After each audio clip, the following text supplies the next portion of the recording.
saya akan berangkat ke makam Raden Adipati Wira Adigdaha atau yang ketelahnya dengan sebutan Kanjeng Dalam Bogor.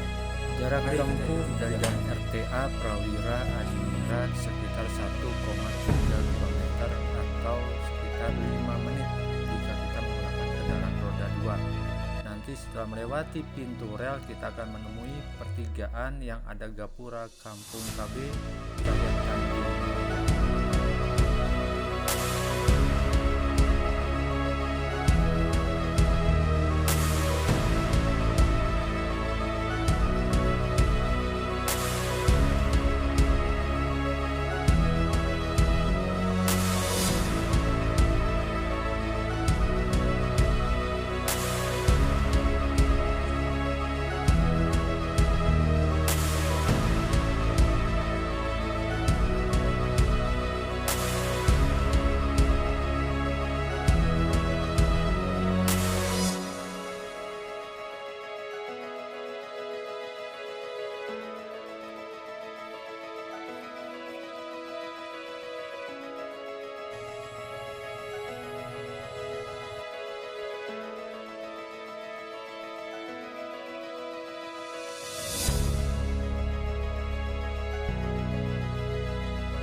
Allahumma dina bi barakati wa karomati khususon bila arwahi kanjeng Hyang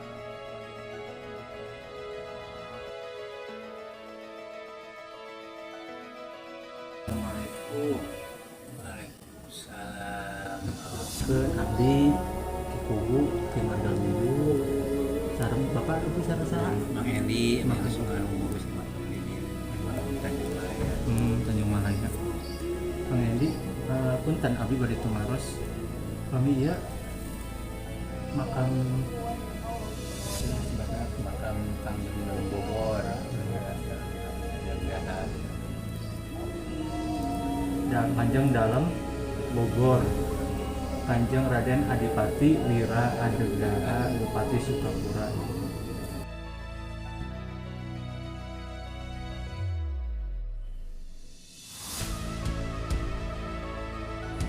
Assalamualaikum warahmatullahi wabarakatuh.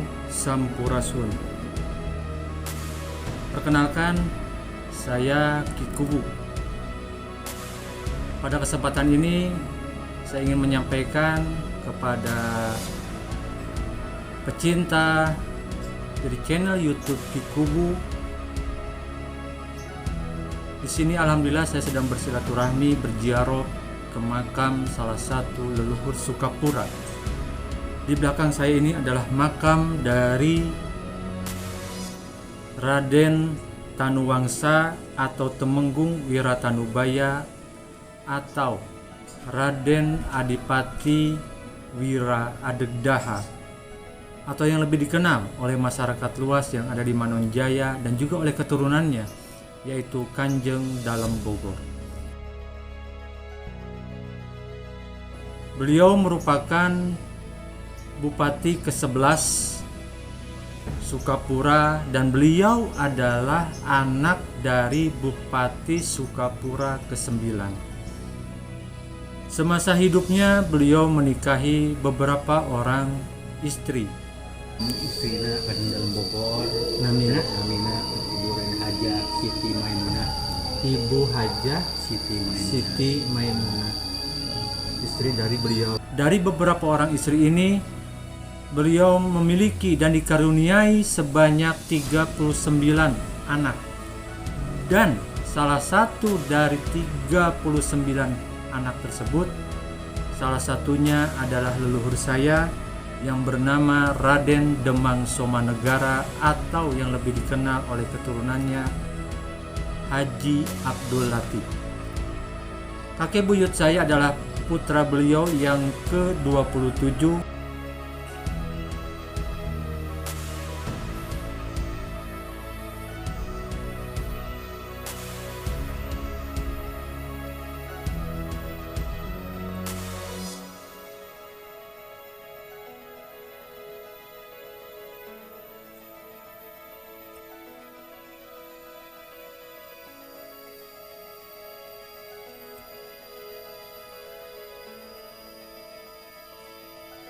Di mana beliau menikah dengan salah satu putri dari Bupati Galuh ke-16 Raden Adipati Kusuma Dining yang bernama Raden Ayu Gilang Permana alias Gilang Kencana.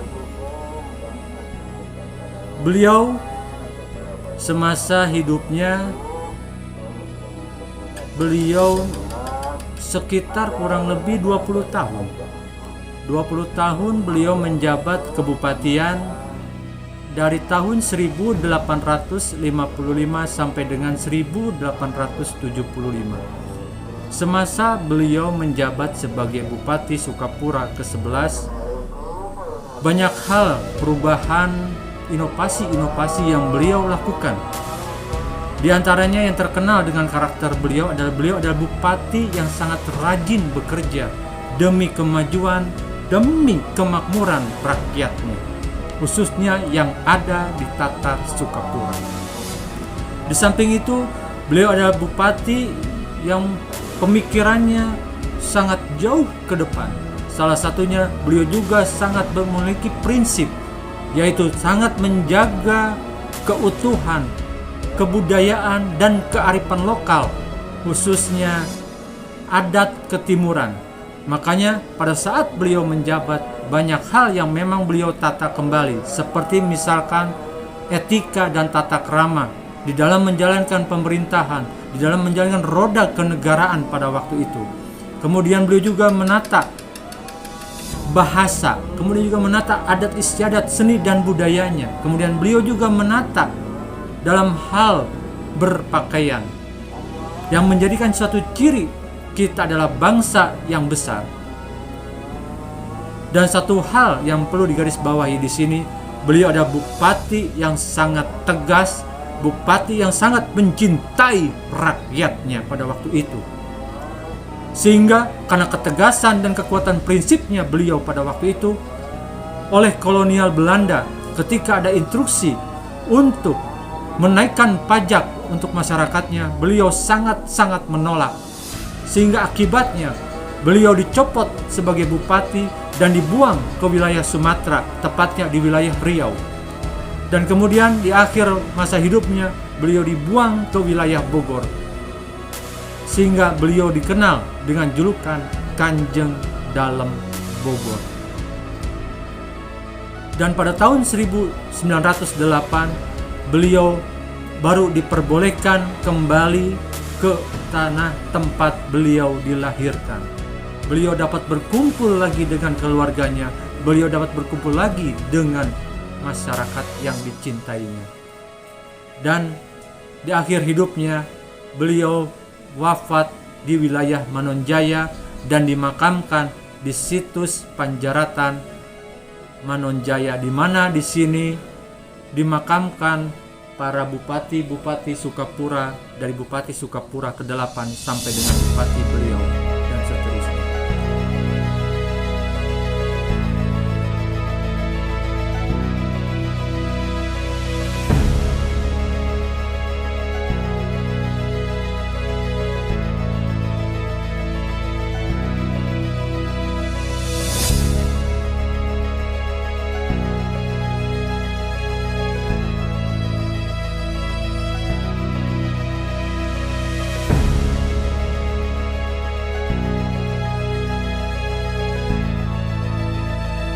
Mungkin ini selayang pandang kisah sejarah yang bisa saya sampaikan pada kesempatan hari yang berbahagia ini.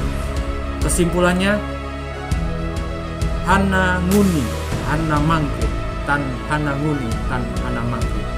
Moal aya urang ayeuna, mun teu aya kolot urang nu baheula. Jas merah, jangan sekali-kali melupakan sejarah. Bangsa yang besar adalah bangsa yang mau menghargai leluhurnya, bangsa yang mau menghargai dan menjaga jati diri, yaitu jati diri sebagai orang Sunda, jati diri sebagai orang Indonesia. Mari kita pertahankan, mari kita teruskan estafet perjuangan para pendiri-pendiri bangsa kita.